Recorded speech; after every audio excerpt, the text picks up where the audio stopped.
Boopity boop. Thanks. Hey, Brian, if you're in the chat, can you hear us?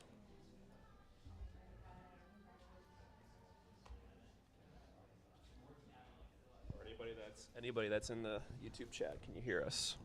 Kenny, Angie, Grandma Lana.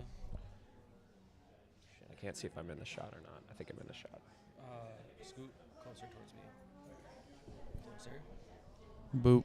Closer. Get nice and cozy. What do you say? You just get on each other's laps. Just snuggle.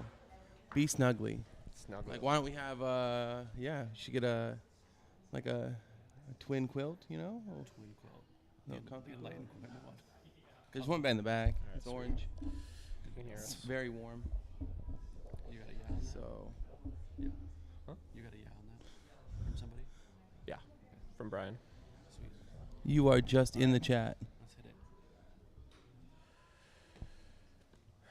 Shot. You were in the shot. You're just in the shot. All right. Well, thanks, guys, for coming. We really appreciate it. If you have not, you can enter in to win a kit, FTW person or a male. Just make sure you fill it out. We'll pick it up at the end of the live podcast. We are doing this live. We already currently are live on YouTube. What's up, YouTube? Sup, YouTube. Smash that like button. Subscribe.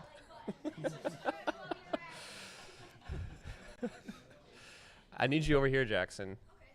Say that again. Come on in here. Smash the subscribe button right now. Or Right you're, now. Or you're not gonna get a free bike. You're Wait, we're doing Dang. I guess we're giving a free bike away. You're still not getting a free bike. Sorry.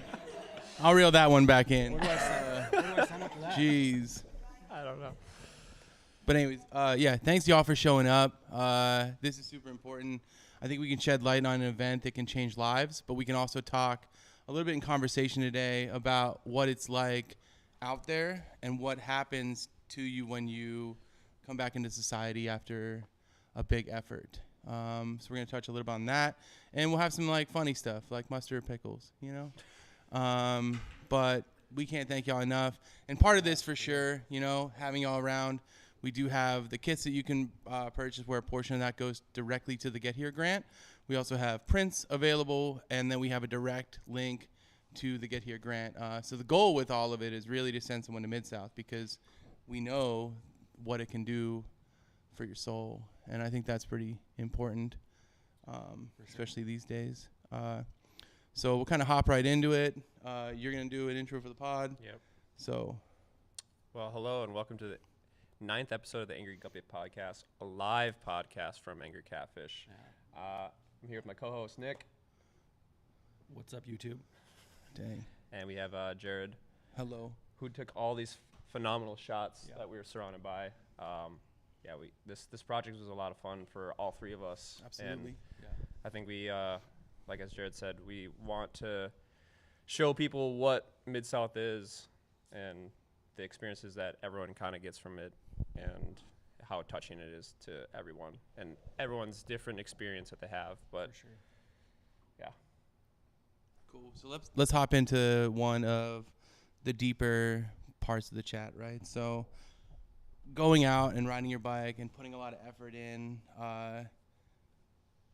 what is it like acclimating back to society after an effort like this? You know, like is it difficult? I mean, I know it to be difficult, but some folks feel differently. Do you feel like all of these efforts, you're giving like a piece of yourself out, but you're also gaining more? Just kind of like, let's expand on that a bit. You got anything on that right away? not really. I feel like if anything, it's really, I've done a lot of biking in my life and a lot of bike racing, but I'm still very new to the like ultra endurance scene. So this was like a kind of an eye opener for me, and more of like I think the beauty of just being on those roads and just being out by myself. A lot of the racing I do is like with people, so Yeah. I mean obviously we were out there together, but we didn't really ride that much together. So Yeah. I think coming back to society from that, like, I grew a better perspective on, like, I guess just like what I'm doing, and like how I can get myself involved with more of this stuff in the future. Yeah, I think for me, it's definitely like, there's two sides of it for sure. Like I've said in multiple, I'm sitting way further away than I normally do. I've said in like multiple episodes how ultra distance cycling like allows me to just kind of disconnect from everything, and I have a massive appreciation for the sport just because of that alone. But then there's also like races that I've done that are like sub 48 hours, as recent as last fall, where I was disconnecting, and I was the furthest north point of a race that's pretty close to the cities here, and I just called it because I couldn't stop thinking about my family, and I was like, you know what, I'm 150 miles into a 333 mile race. I'm done, and I got picked up. Like, so there's two sides of it for sure. I think on bigger, longer races, I think disconnecting is great, but reacclimating, I think that race and like the things that I think about definitely stay with me for like weeks afterwards. So I don't think like reacclimating is too difficult, but the longer lasting effects of the riding goes a long ways. I mean, I would agree with Nick on that too. Like, there's definitely two sides of a race. It's either going really well or it's going horribly, and I've been on both sides for sure as well. And you do, especially races where you're riding over, I don't know, 6 hours, let's say, like, you spend a lot of time in your head and you think about things. And I've definitely been in that situation too, where I'm just like negatively thinking while I'm riding, and it's just like things are not, you just like, not that you're like thinking negatively about your family, but like I've been in situations where like, wow, dude, you're just like processing stuff, and it's just like your ride is going horrible. To anyone that doesn't know what we did, I feel like we should. I guess we didn't really go on that. So we tried. Well, we did a FKT, which is called the fastest known time, Mid-South. Mega Midsouth route. Yeah, Mega Midsouth route, which is 300 miles, and it's bordering all the routes that they've done in the last, what was it, 10 years? Yep. The fastest known time was 24 hours, just over 24 hours. Or no, just under 23 hours and 55 minutes. Yeah. So Nick and I went and tried to attempt to get the fastest known time. So that's what we're kind of talking about. Sorry if we didn't. And the Get Here grant is not yet, actually. I think it is in the works. Is not supporting the Mega Midsouth event. It's supporting Mid-South, which is way more approachable for people that are just getting into cycling. I think there's a 30-mile route this year. Yeah, so it's like 12, 30, 50, and 100-mile routes that loop back from Stillwater, Oklahoma. So, but yeah, just kind of an emotional event. That one is because it's a massive event that doesn't feel massive. It's it's just like you're wrapped in community the whole time. You're part of your people, even though it's in Oklahoma, and it's just, it's kind of enlightening to see that many good folks from all over descend onto a smallish town and see what cyclists can like bring into a space like that. So I think that's like why it's important. But yeah, I mean, the Get Here grant will pay for this year. They're shooting for 10 folks to have their ways paid, so that's flight, hotel, gear, and that runs about $2,000 per person, is what we were told. So it's kind of like, when they had said about wanting to do the FKT, we drummed up a bunch of ideas of like how we could not necessarily like talk about the FKT per se, but how to utilize a bigger attempt like this to benefit someone, right? I think that's super important. sure. You know, like we are in a place of privilege and we have the ability to do these cool things, 100%. but like shedding light on what's out there and bringing the opportunity forward for folks is important. And that's definitely what part of this is. So like we were like, let's, you know, it's hard out there, so we made a metal kit. It's kind of funny. And It's metal. yeah, Funny. It's metal. it's good. It was good. Yeah, but I just think it's super important. You know, we can all join forces together and leverage things to bring our community closer and tighter. We should probably just take a moment to shout out Bobby. I don't Yo, think what's that up? Midsouth could not be the size that it is and keep the vibe that it has for everybody without Bobby leading that charge. Mm-hmm. And now finally like getting to sit down with him on our last episode. Or 2 episodes. It's kind of ago. crazy, It's yeah. like wild how just like grounded he is, and to be able to keep that vibe for what is registration last year, like 3,300 people. Yeah, I mean, could you imagine hugging 3,300 people, but the first he hug and the hugs every last single hug are person. filled with the same amount of love? Yeah. Like, that's crazy. Everyone needs to feel that at some point in their lives. So thank you, Bobby. Yeah. Yeah. We got questions. Yeah, sure. So we'll go on what was, well, 2 things. One, right, you were talking about, like, transitioning from, for lack of better words, like, racer boy stuff to, like, less racer Fast boy boy stuff. shit. You know, maybe, like, fast boy shit to, like, more enlightening endeavors. How do you feel?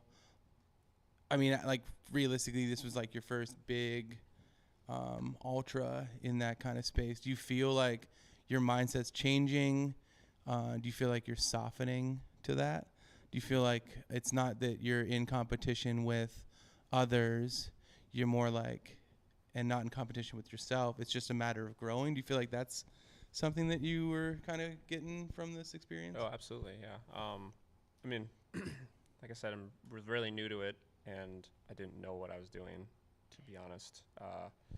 But I feel like with all the experience that I have had in racing and just riding my bike, it brought me a long way. Mm-hmm. As I'm getting older, like, obviously longer endurance stuff is more suited for me. Yeah. Can't keep up with the young kids anymore these days, like Liam over there. Ding dang. That kid rips. Yeah. But yeah, I definitely, yeah, grew into it, and it's like kind of helped me focus on what I guess I want to try to achieve in the next like 5 years. So Rad. Okay.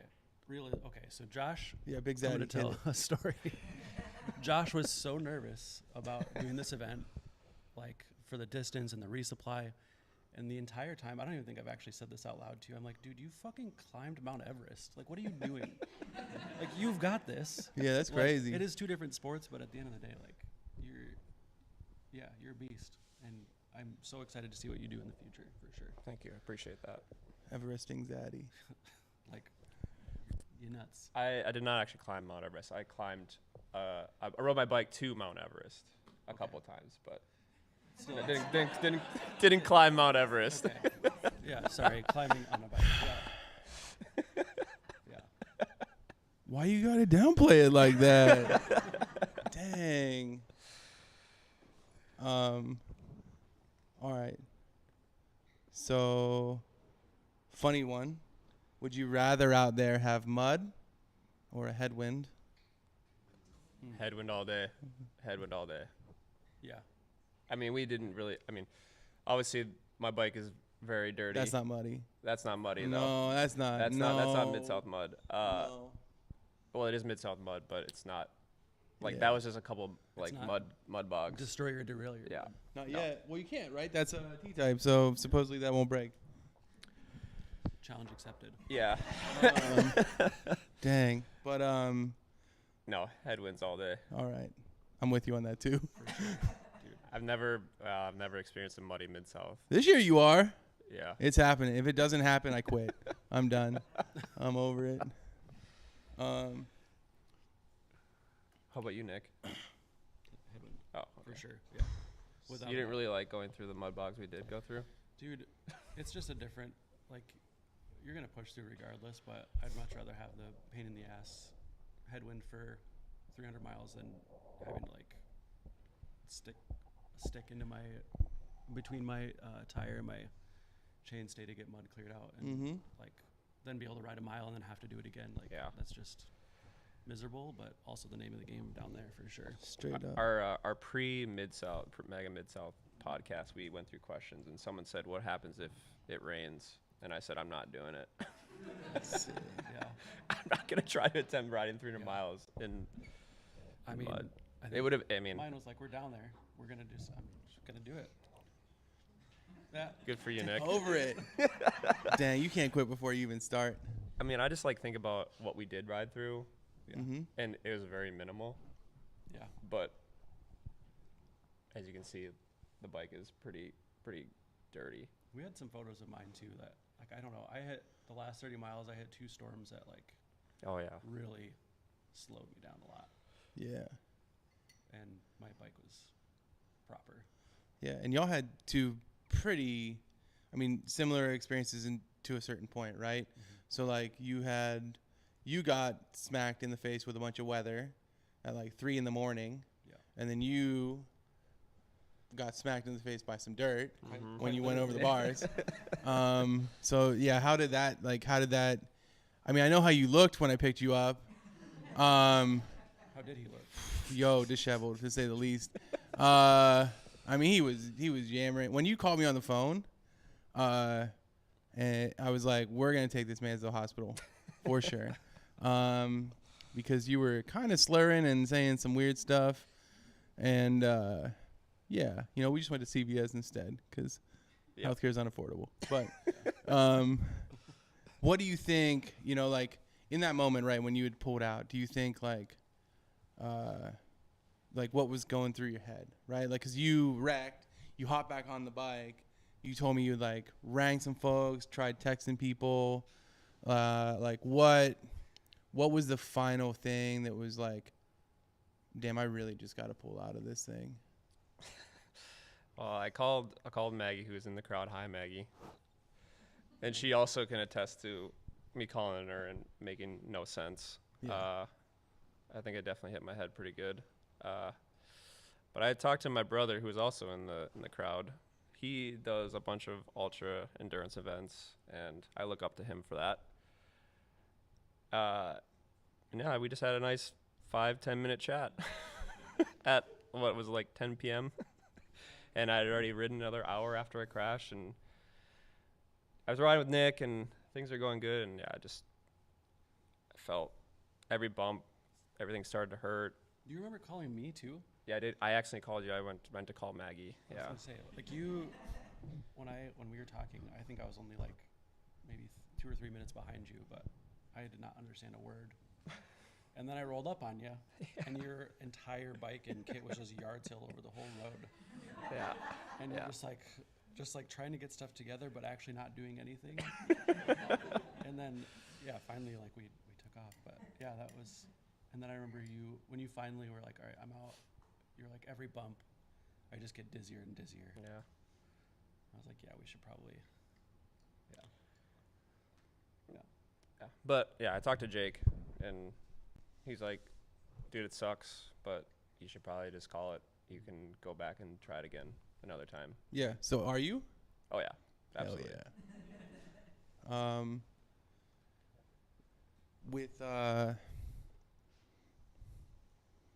What do you think was your greatest takeaway from the event? If there was like one. And maybe not the event, maybe like you experienced the town in a different light that you didn't have prior, or the trip down, the trip back. Sorry. No, you got it. I think it was really fun to experience that town without all those people there. 100%. Yeah. Yeah. It's way better. You can actually get a ramen spot. I mean, I love Mid-South, and I think it's a great event, but it was really fun to be there and not have, 3,200 people there. Mm-hmm. And like being down there we were fortunate enough to be down there for a whole week, a few days before and after the event, and like experiencing that town and like going into the businesses and like learning more. Like we got a tattoo a couple days or the next day after, and like learned a lot about the history of that town and like Oklahoma in general with tattooing. Like that fun fact, like you could get arrested in 2015 still for giving a tattoo and taking money for it. And the dude that tattooed me he was the first one to ever open a shop there. So like things like that, you're just never gonna get with 3,300 people downtown. Like you're just So it's a beautiful thing. But I also think when you're doing the actual Mid-South event, you don't get to really take in that landscape as well as you do by yourself. That is, I mean, I've never. Just look at that picture right there, like, right behind us, like that red dirt, like for sure, undescribable. Yeah, I've never seen it the way that I've seen it when I was traveling around with y'all, and I've done it 7 times. Like I've ridden the event 7 times, and it's never felt the same. I've never felt that same experience, right? Like seeing the roads for what they are, and then we have some stuff on the walls representing that. It is way different, you know. You will never see that. Also, 300 miles is just massive, you know, and the terrain changes are beautiful, and riding as the sun comes up is surreal. It is so surreal. You have another takeaway? Yeah, I mean, I feel like processing while doing these rides, and you come out with something always, but like, I don't know. Yeah. Like, I always come out with like an appreciation for being like having, you know, the ability to do what I'm doing, and you know, having the support behind me, doing what I'm doing, whether it's a shop or my family. Hi, Sasha. And you know, being away from my family to do those things, I think is just being grateful for that is a really big takeaway. Yeah. Sure. Speaking of, shout out to Angry Catfish for letting this happen. Yeah. That's pretty rad. Yep. You know, I can't thank y'all enough. Yep. So 300 miles. There's 309 miles, right? How many? Well, like this is how your bike was represented. You know, like you had a saddlebag from what I think I remember. Yeah, and that's pretty much frame it. bag, yeah. So like, did you carry stuff in your jersey pockets? Like, how did you have enough fuel to ride 300 miles, have enough water to ride 300 miles, and like, what was your nutrition setup on the bike? And then with nutrition, I gotta. Yeah, we had an Instagram question too. I'm looking forward to answering that one about nutrition. But I guess I'll go into it a little bit. But yeah, I did have a saddlebag, which had like warmer gear just in case it got cold. I mean, it was almost 70 degrees. Mm-hmm. It was beautiful weather. Perfect. Sunny, 70 degrees.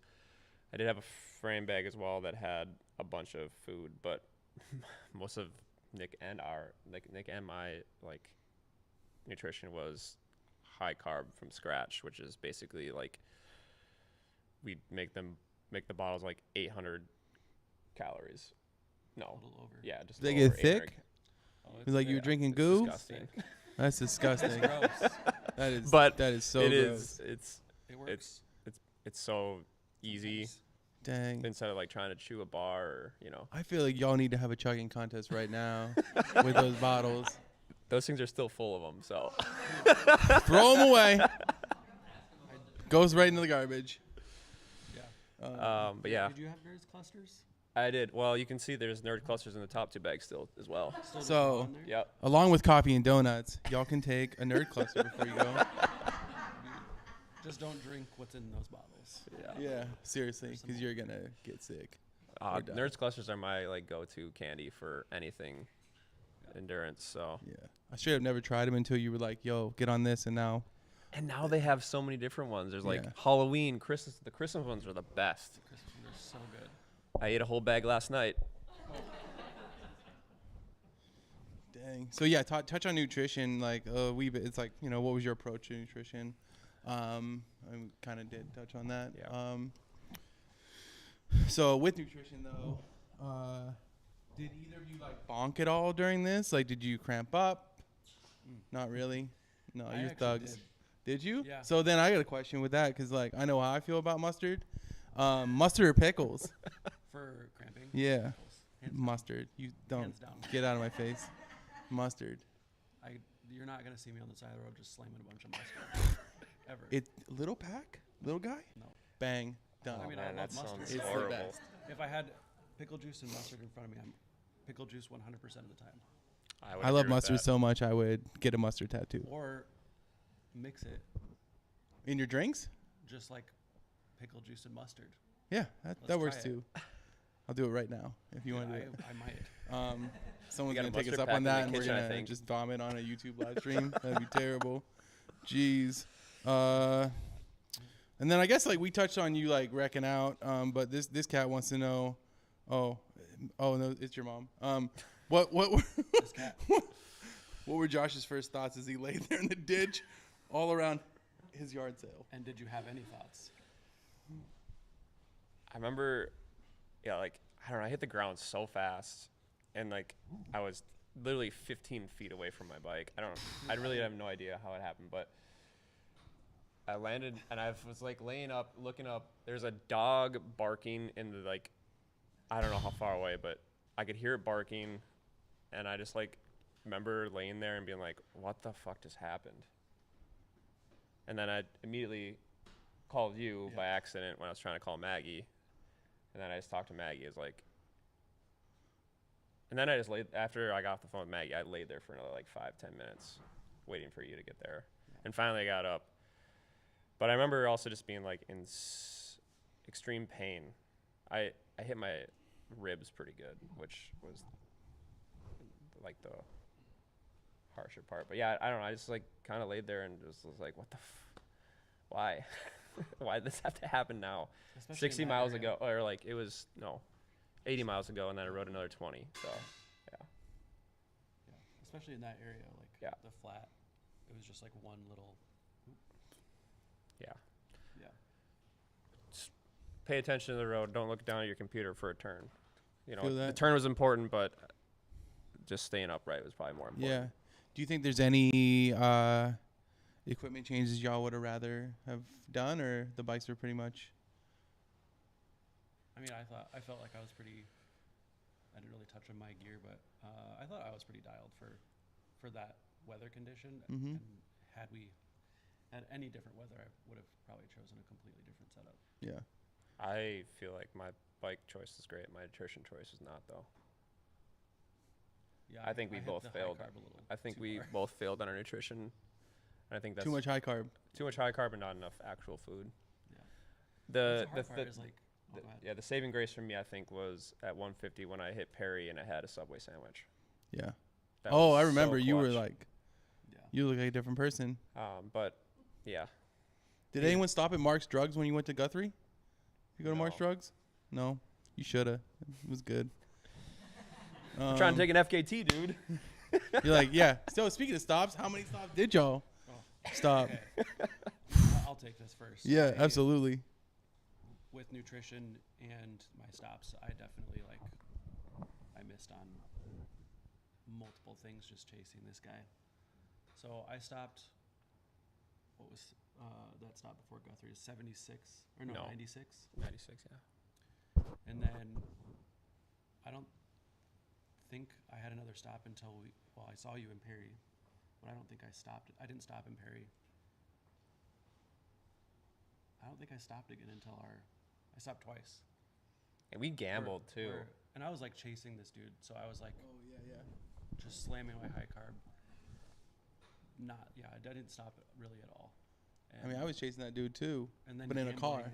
We had our last resupply was like a mile. Our last like real hot food resupply would have been a mile off of the route, and I was like, all right, I know he's gonna do this, so I'm like push past all my resupply points, just like threw everything I was gonna do to the wind, and then he didn't do it. And there's one stop after that that's like a liquor store that has like a bag of chips, and like they don't have like water. Yeah, you can didn't stop put at in this a bottle. one. No, we No, both you threw- blasted we right both past through the that. Carney Express. I thought y'all were gonna go to the Carney Express. You did not.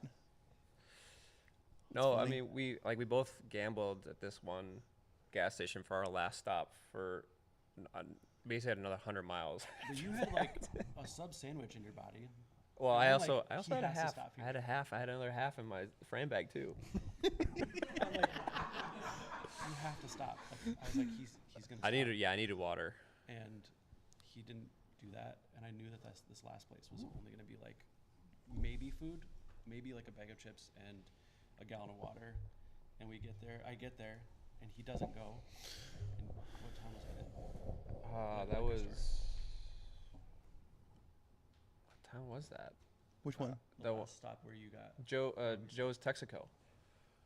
Like, Yeah, it was like Perry, I think. No, not Perry. That was No, shoot. Pawnee. No, Pawnee Oh, was Pawnee where. that's where you. That's picked me where. up. That Okay, would have been clutch because there's a Sonic. because Sonic was closed in Pawnee. Yeah. By the time you got there, I thought you were gonna honestly hit Sonic, and I was gonna see you like Dude, just I knew get there was- pitted would've- on a burger.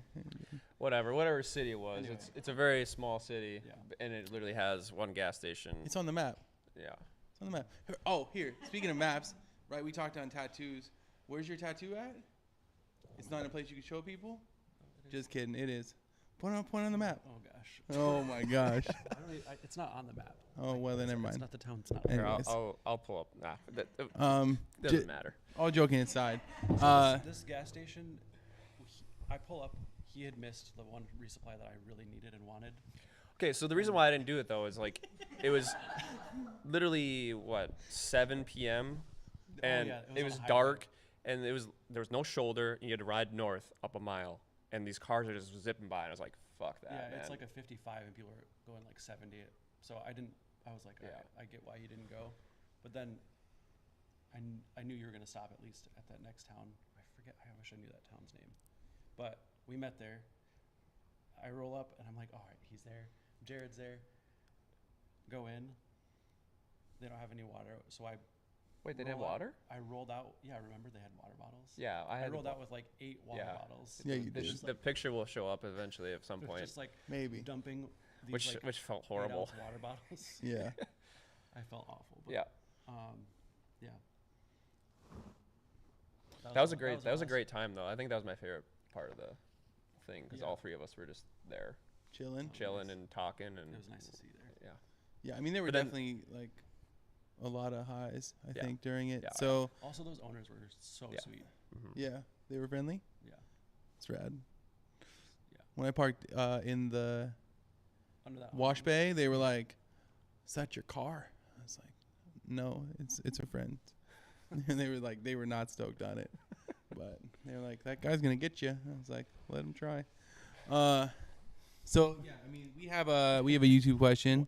What were each of your highest and lowest moments in the attempt? It might be obvious, but maybe not.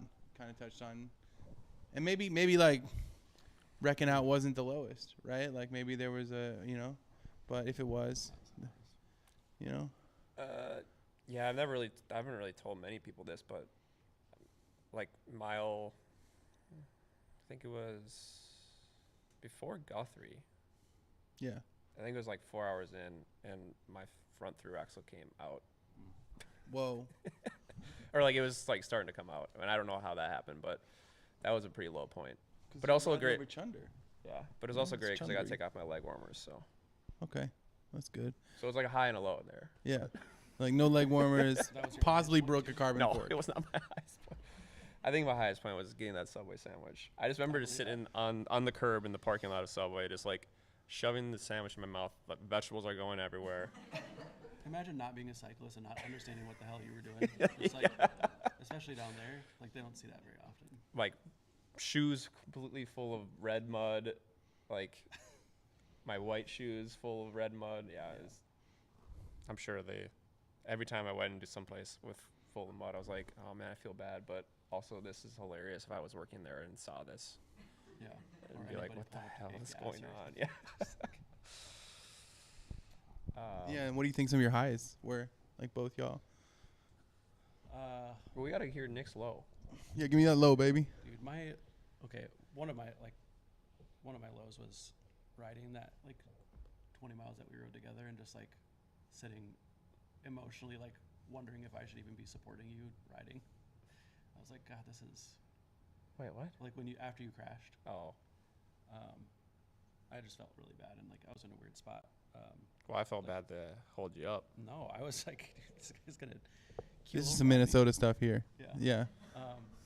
Yeah, we were racing together. Yeah. Anyway, and then like my mechanical low was, what I have 30 miles left, Yeah. and riding middle of a flat road, get a puncture right in the center of my front tire, which whatever, sealant just spewing out everywhere. I pull over, and I don't carry CO2 with me ever, just because I always want to be able to like pump my tire up, whether I have a tube. I just don't believe in CO2. For what it's worth. CO2 Maybe believes it's a in hot you. take. Thanks, CO2.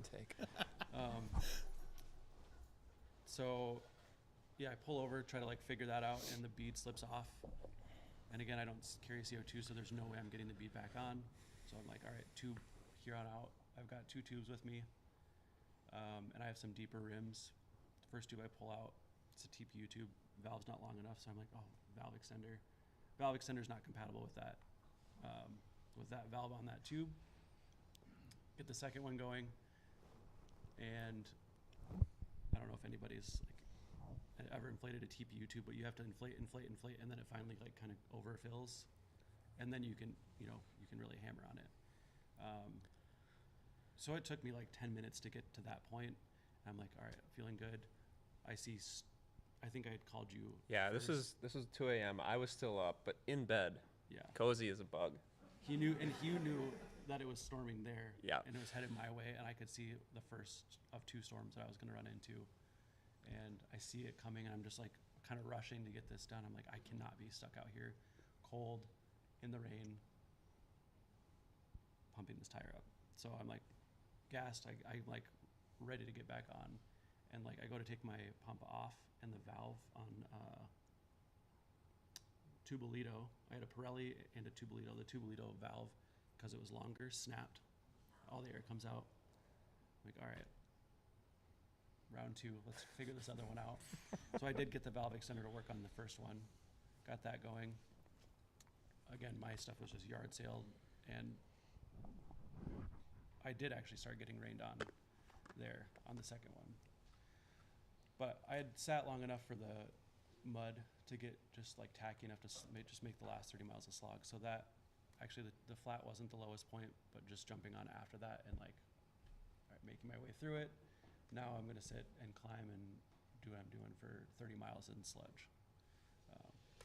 So yeah, that was probably my Freaking lowest point. blast, man. It was, I mean, looking back, I'd do it again 10 times out of 10, but it's highs and lows for sure. Yeah, high was definitely that liquor store, and obviously finishing. That was pretty awesome that you guys are all there. Yeah. It doesn't happen a lot in ultra cycling at all, where people are really at the confused. finish line. Yeah. So That's to great. even have Bobby there. It's the only time I've ever seen Bobby Wintle tired looking. Ever. Yeah, he looks. Yeah, you should see. I think we have a picture of his eyes. He was like, oh, Yeah. it was crazy. Yeah. But, Yeah, what time? Yeah, if you finish up 4 a.m. Yeah. 22. 420. It was 4:20 actually. he did finish at 4:20. What was your total time? 22. 38. 22:38. So yeah, we left at 6 a.m. Oh, mud. the day before or the morning before. Yeah, see, red or white shoes completely dirty. I mean that wasn't even the worst of it. No, That section sucked. That was right after Guthrie. There was literally just a swamp of water. I think I feel so bad for it, but I rode up the grass up the ditch and I just like started riding on this person's farmland because I was just like, I don't want to walk through this. You cheated. Yeah. Yeah. Didn't you get your feet wet? No, not wet. Okay. All right. Farmer's fields? Huh? Farmer's grass? Farmer's grass. No, it wasn't. Citrus It wasn't. sauce. It was the before the So- fence, the electric fence. So I wasn't. Yeah. So just a few more small ones. What does the event mean to you? And what do you think it could mean to someone else? And I'm saying, when I say the event, I mean like Mega Midsouth or Midsouth, either one of them. I mean, we talked to Bobby about this after we finished, but I mean, I don't go to events intentionally. And when I went to Mid-South, like not Mega Mid-South, but when I went to Mid-South, it was the first event where I was like, I do go to events, but not like lifetime shit, not like Yeah, for sure. big stuff. It's just not my bag at all. Yeah. And I said this with Bobby, but like this is the first event that I'll probably go back just because it does feel so great. It's weird, right? That like 5 to 5,500 or 5,500 people descend on a town and it feels small. Yeah. It's crazy. Sorry, what was the question? Yeah, I don't remember. I'm just kidding. I was going somewhere. No, Yeah, it's what like does the event mean to What you? does the event mean to us? Oh yeah, so I mean, Yeah. it's just like that Mid-South, not Mega Mid-South, but Mid-South itself is super special because, like Jared's been alluding to, it is such a community feel, such a good vibe. The support that everybody's giving each other. It's not like the lifetime like race shit. It just feels like a super approachable for any walks of life. So to have that many people with that vibe is just super special. Yeah, I mean, to put it in perspective, right? Like every single person that goes out, there's no hard cuts. So you're allowed to finish whether you're 4.5 hours or 14. In fact, the biggest party of the whole is the event DFL. is DFL, dude. Yeah, DFL is That what's could be up. at 3 in the morning. That could be at 4 in the morning. Yeah, it started the year that I did with Cheese, and he was DFL, and we went to the bar afterwards and got smashed, and then they were like, we should start throwing DFL parties. Yes. And it's just been forever since. And now I think what Marley's done with it recently, Marley Blonsky, All Bodies on Bikes, she's been pretty instrumental into like growing that and making it into a massive finish line party. So, you go to a lifetime event or even a lot of other events, there's no one waiting for you at the end. You just kind of, and it's like nice to be left with yourself sometimes, right? But like being wrapped up in a bunch of love after emotionally and physically exhausting yourself to where there's nothing left is one of the coolest experiences you can have. Yeah. And it doesn't exist at other events. Like, I don't think there's one in the, like, I mean, you can like front and act like it exists elsewhere, but it doesn't. It should really exist. It should exist last everywhere. person Like, why are is we not waiting for everyone and hugging one another at the end of finishing an effort like this? I think we Also, should. That feel last like- person is like working harder than any single other person Straight up. out there. They've worked the hardest. Yeah, for sure. I'd say Or the the longest. Yeah, I'd say the closest event that I can think about is Day Across Minnesota Yeah. with Trenton at the end, That's true. hugging Yeah. people as well. Yeah. But But definitely nothing at Lifetime. Yeah. So shout out to you, Lifetime. You suck. We're Yeah. never getting sponsored. No. yeah, I Sorry mean, if it's what not you my what, lifetime. what both you guys said is pretty straight on with me as well. Like Yeah. I don't know, so I don't feel that way about any race after I complete it, other than Mid South. And I've done a lot of racing in my life. Usually it's just you go and finish and then you go home. Yeah. It's something about the dirt too, right? Like you find it like not just on your bike, but in your clothing, in your car, on your car, Yeah. You're welcome. Forever afterwards. And it reminds you of the time that you've had out there. And I think that reflecting on reminders these days is pretty important. Sure. So like, with that, I think that's like what we have question wise from YouTube and here. Does anyone in the crowd have any questions about anything? You talk a lot about what you had issues with. Was there anything that you were over prepared for or you felt that you did not need? Yeah. So were you over prepared for anything, do you think? Well, the food I had, I didn't eat, but I was that's gonna because I say, didn't want to eat it. As far as like layering and stuff, I was set Yeah. for sure. I think I may have touched 2 or 3 of the actual food items I had in my bag. It's so funny because before the ride, you're like, all right, Josh, just remember, eat all the food. That's your goal, is eat all the food that's in your bags. Yeah. That's I it. maybe touched one. Yeah. Except for, obviously my nerds clusters, I Smash well, I hits. didn't finish, but Yeah. I was on never my did. way. I had 60 miles left, and I was on my way to finishing them. I think you need to finish them right now. Yeah. But yeah, I don't know. I feel like I packed everything pretty properly. I had all the warm gear. I put on like it was like 5 p.m. or 6 p.m. and I put all my leg warmers back on because I had just eaten Subway and I was cold. Mhm. But then I started riding. I was like, oh my god, I'm way too hot. But then I Takes was like, 5-10 screw minutes it. to- I'm just yeah. gonna. But yeah, I don't know if I. Yeah, I don't know. That's a good question. I don't know if there's anything that I think I was pretty dialed outside of nutrition, which hindsight I wouldn't have brought any in. But you never know what you're going to run into, even if 50 miles in. So Okay. Nick had said to Josh that you were worrying about a lot of things. Did any of those come true, or were they also just ended up being unfounded? that's a good question. Yeah. So, yeah, you were worried. You were potentially worried about a lot of things, maybe in your head, overthinking things. Any of the things you overthought or were worried about, did those come to fruition? No. Okay. Dang. I was just I don't know. I was just scared. I'd never done 300 miles before, so. Yeah. And I deep down, yes, I knew I could do it, but there's a lot of things that in my mind that blocked me to think that, I guess. Yeah. I mean, there's a lot of like firsts too, like riding solo at night is I- super sketchy. I remember Hands arriving. down. It was Sunday night in Stillwater. We pulled off 35, started driving towards Stillwater. We had 60 miles to go. And I just remember looking around and it was so dark.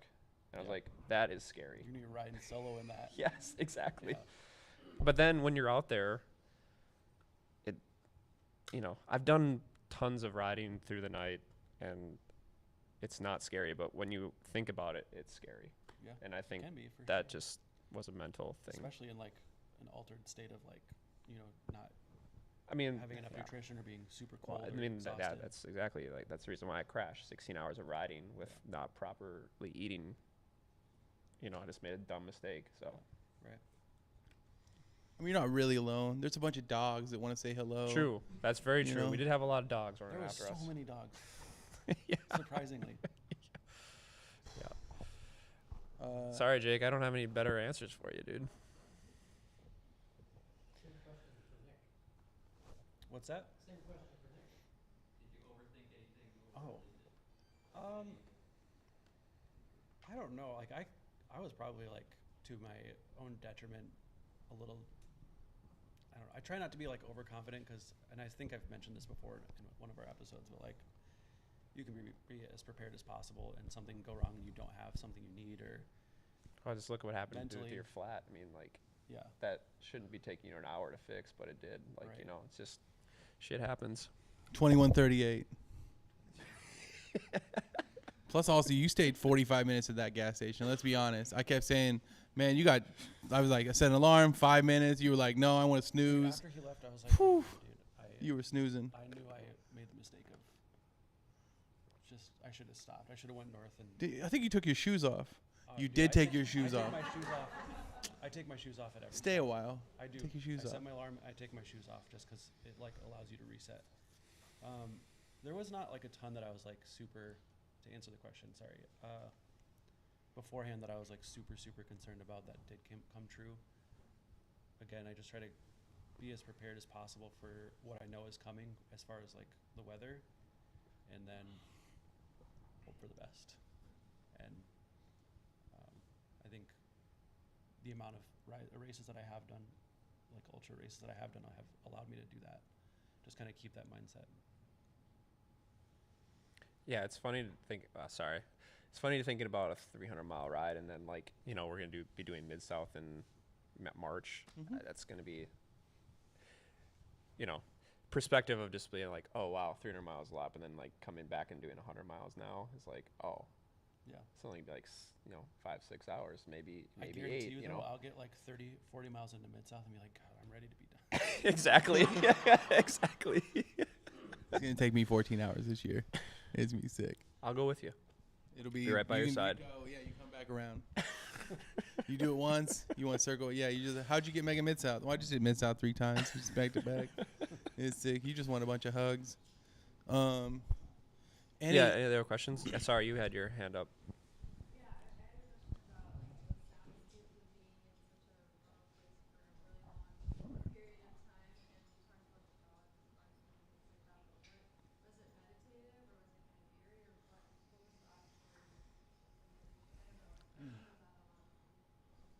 I think, That's a good question. yeah, I think there was a lot of dogs. A couple of them chased me, and I think Nick as well. But when I crashed, and just hearing that dog barking was it kind of made me feel like I felt, well, when I first crashed, I felt pretty alone. But then I heard the dog barking, and I was like, oh, I kind of feel like there is someone. Like, Yeah, comforting. Yeah. it was very comforting, even though it's like kind of like, oh man, is this dog gonna like come at me at all? But Yeah, I think like the sound of one gravel is something that I will always just like really love and appreciate. Just like being out there and rolling on gravel specifically, it like stays kind of quite a while after you're done with a longer event, and you know the air going through your like your helmet straps, that kind of stuff sticks with you. But then like I don't know, I've grown to like I wear headphones a lot. But I'd say at night,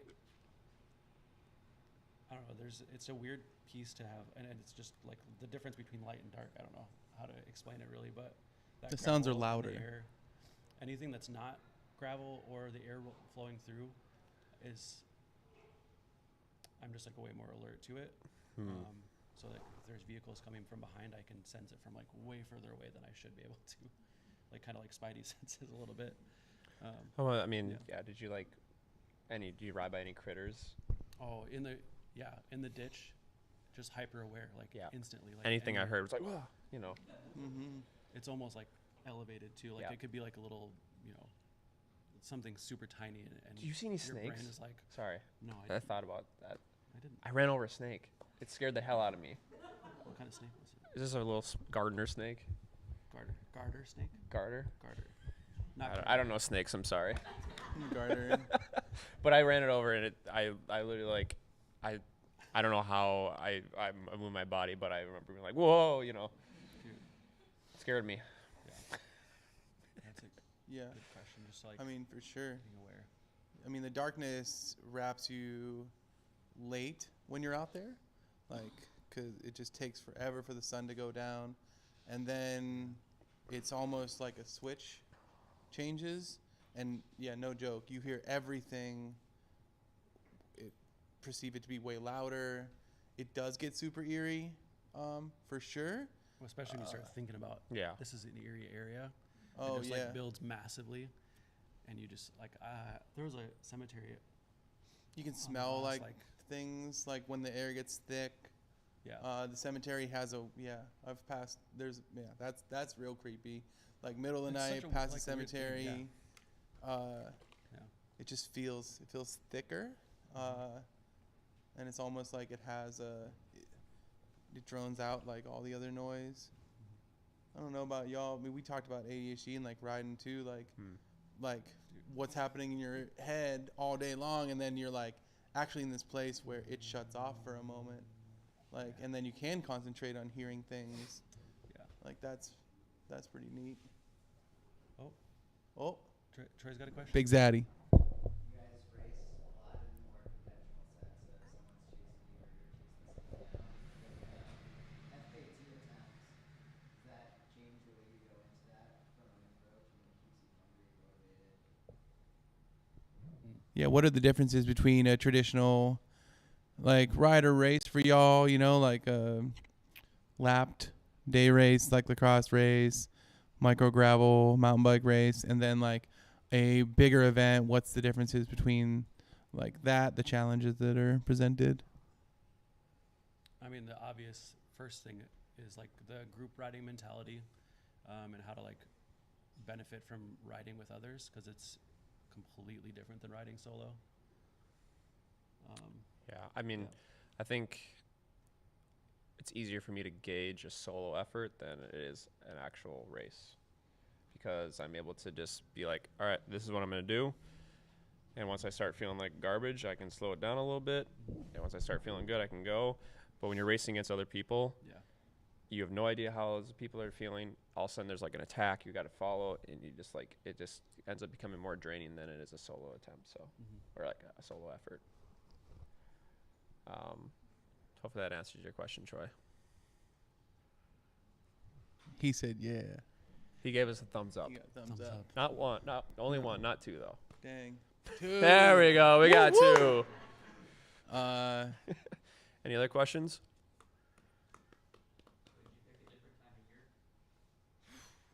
No.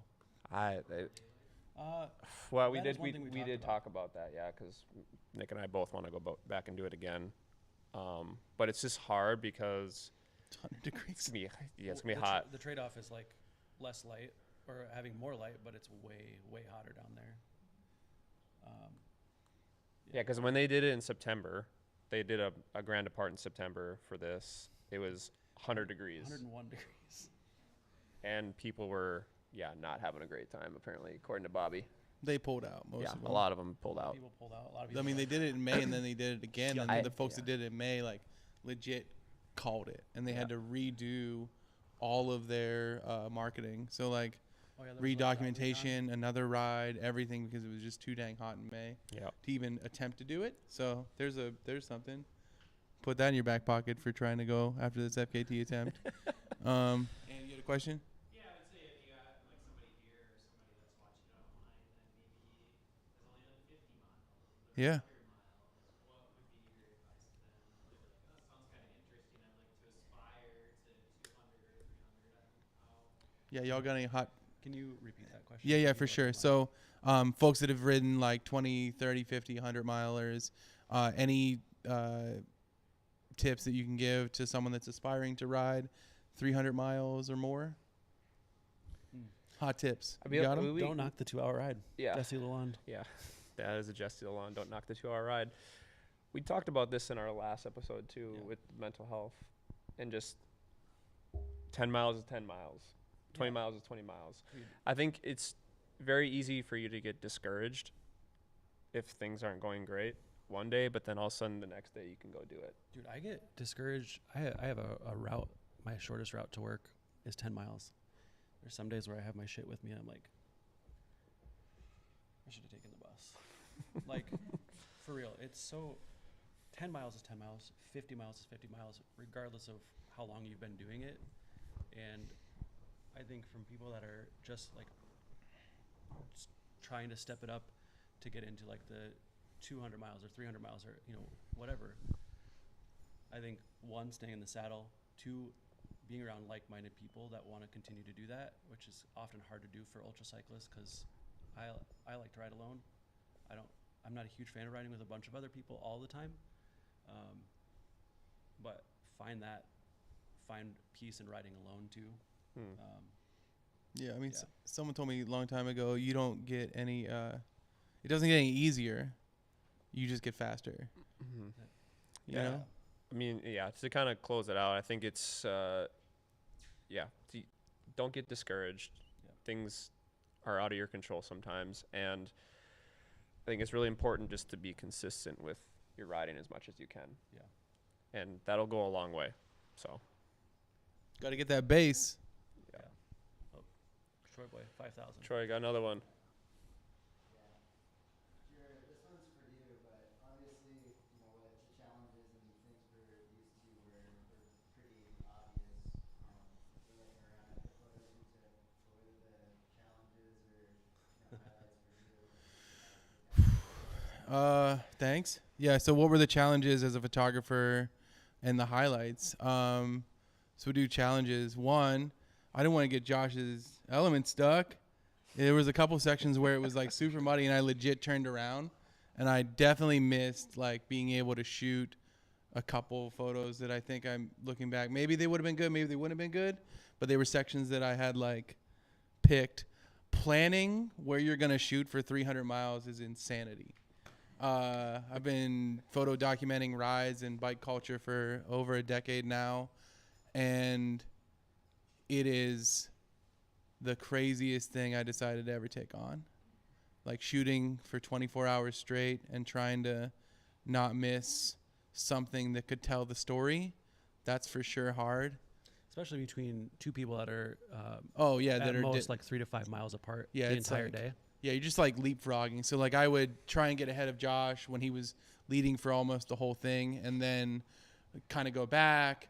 Didn't want to like throw up too much dust for like Nick, although I did get you dusty. You for sure got dusty. Thank you. Yeah, I was just trying. Like that's hard, but like how do you plan for something like that?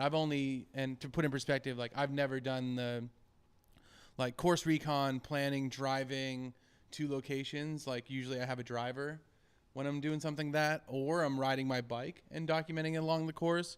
But seeing the course in the way that I was able to see it, because I drove almost all of it, and you can't do that during a normal Mid-South. Like you just, because there's 3,000 people on the course.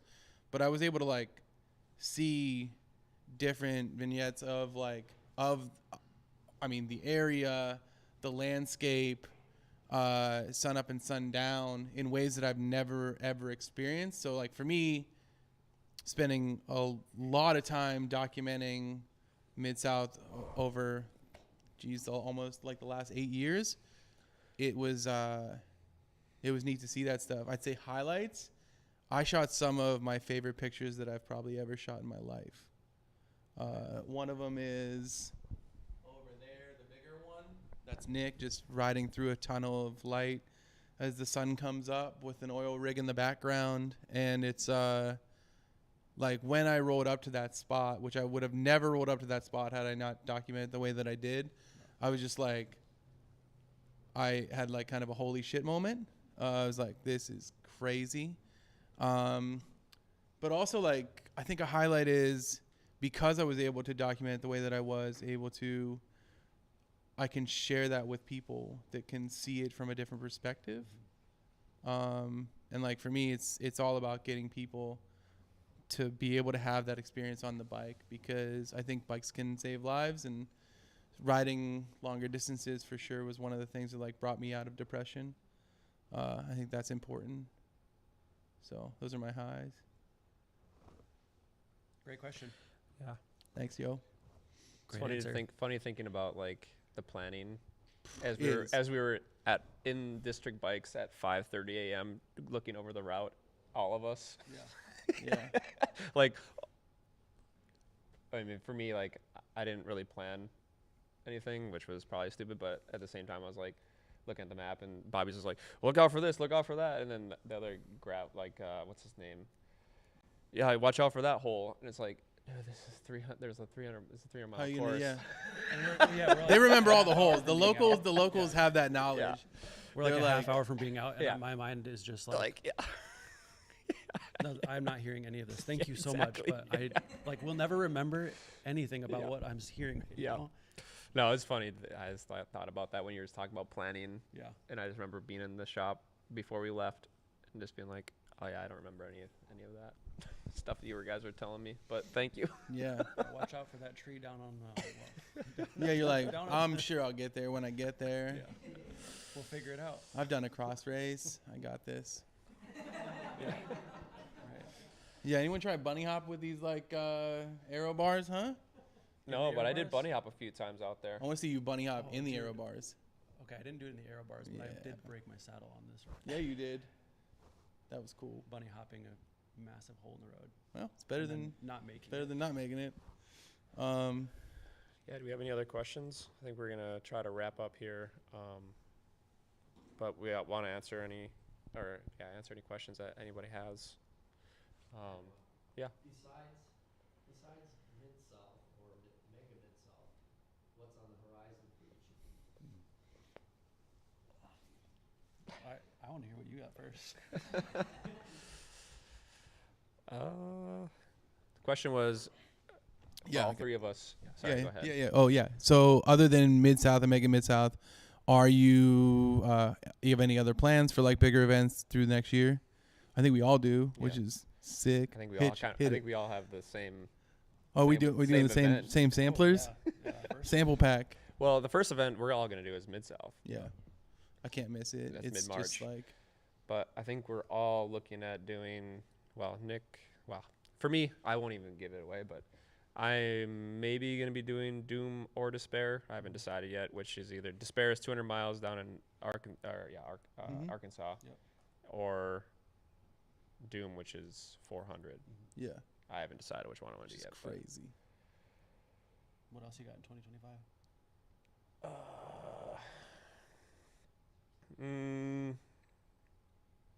We talked about Lifetime being. Oh, you poopy, could but do it. You could I'm do gonna it. do Just because Lutzen. they're doo doo Lutzen. doesn't mean you can't do Lutzen, it. I would like to do Leadville again. Yeah. I mean, Leadville looks fun.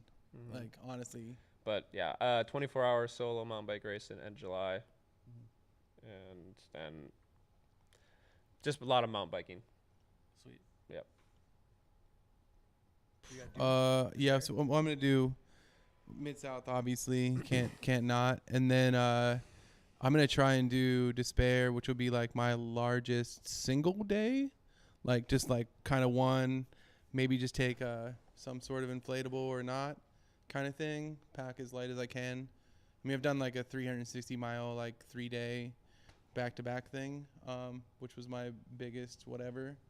But that'll be, for me, like I was down in Arkansas when Doom was happening this last year, and I saw right. I saw a rider ride past, and I was like, this is weird. Like, why has this cat got a bunch of stuff on his bike? And then another person, I was like, finally, like, are we on the Doom route? And the guy was like, yeah. And I was like, this is crazy that I'm camping here.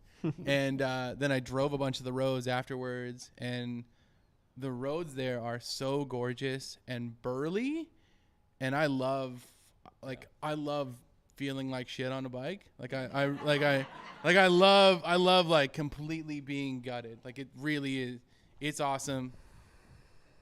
You know, and Would for me, recommend. like, huh? Said would recommend. 10/10. It's the best. But the roads look so gorgeous.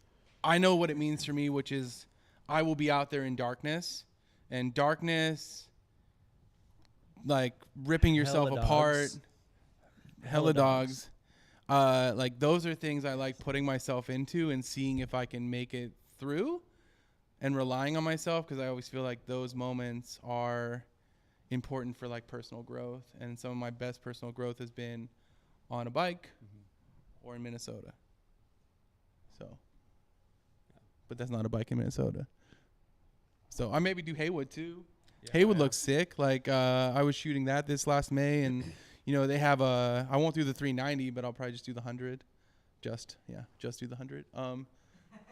It's a weird concept to say that out loud. Well, that's what I was saying like earlier when I like going to Mid-South and doing 100. It's like, oh, Yeah, it's still a lot, but like, you know, after trying to do is. it 300 miles, it's like, oh, well, I guess it's in perspective, it's not really that challenging anymore. It is, but it it's is. Yeah, for sure. it's back to the whole riding in a race and it being much more harder than solo. But anyways, Yeah, what's up? What's up on your? Mid-South.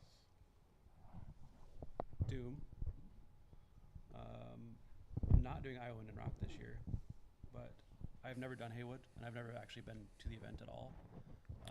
So definitely going down to do to ride down there this year, Yeah. and then maybe day across Minnesota, and then there's one big one that I'm not 100% on, is the the new Transamerica route, where it's like more off-road, like back roads kind of thing. Like not the Sarah Swallow tat, but like the roadie, not roadie version. Like it follows a lot of rail trails across Sick. the country, and they're trying to push everybody away from the classic route to this route because it's way safer. Yeah, good. That's in June. Not 100% on that, but I'd like to do that. And then, yeah, day across Minnesota, and then Arkansas High Country full loop in October. Damn. how many miles? Just over 1,000. It's only 1,000 miles. Only 1,000 No, miles. Like just over 1,000. Just one not more zero. Just Just 1,000. one more zero. But yeah, that's my goal. We'll see what actually happens. I should It's also sick. Yeah, I should also say I'm gonna go do Mega Midsouth again, so that'll be another there you go. highlight in 2025. Yeah, so. for sure. And that's the thing. Like, I think set a goal, right? Like, and it doesn't have to be like 100 miles. You know, you want to go do a 10 miler. You want to go do a 20 or a 50, and maybe it is that 100 miler. But I think that having like the first step, right, is having enough faith in yourself to just go and do the thing. And I think all of y'all can do For sure. whatever you put your mind to. But I think that we need to start telling one another that we can do whatever we can put our mind to. Yeah. And that's really important too. I think a lot of people say it, and it might be a little overrated, but I think getting to the race, towing the line, is like paramount and for sure. super important. And if you can even get that far, I mean, Yeah, don't You're look for badass. excuses either. Yeah. Just like, oh, I had this thing in my mind. Cool. Don't get inside your head that you can't do it, because you can. Like once you're there, and if you've got nothing left inside of you, like even if you're just walking, you know, just keep going forward. For anyone that's in the chat, we're gonna close it out here. If you do want to get the kit, I don't have a link, I guess, on their YouTube. No, I do have a link in the description. If you want to get a kit, the kit pre-order closes tomorrow night at midnight. So if you're there and you want to get a kit, you can get one. We do have QR codes just to donate to the Get Here grant if you want to do that and don't want to get a kit. Obviously, the people on YouTube won't be able to do that, but if you guys are here, want to do that, I think we're going to close it out here with the pod, and then we'll do the live drawing for the Oh yeah, we're gonna draw for some kits. some kits. But yeah, thanks guys for coming. I really appreciate it so real. much. Thank you guys.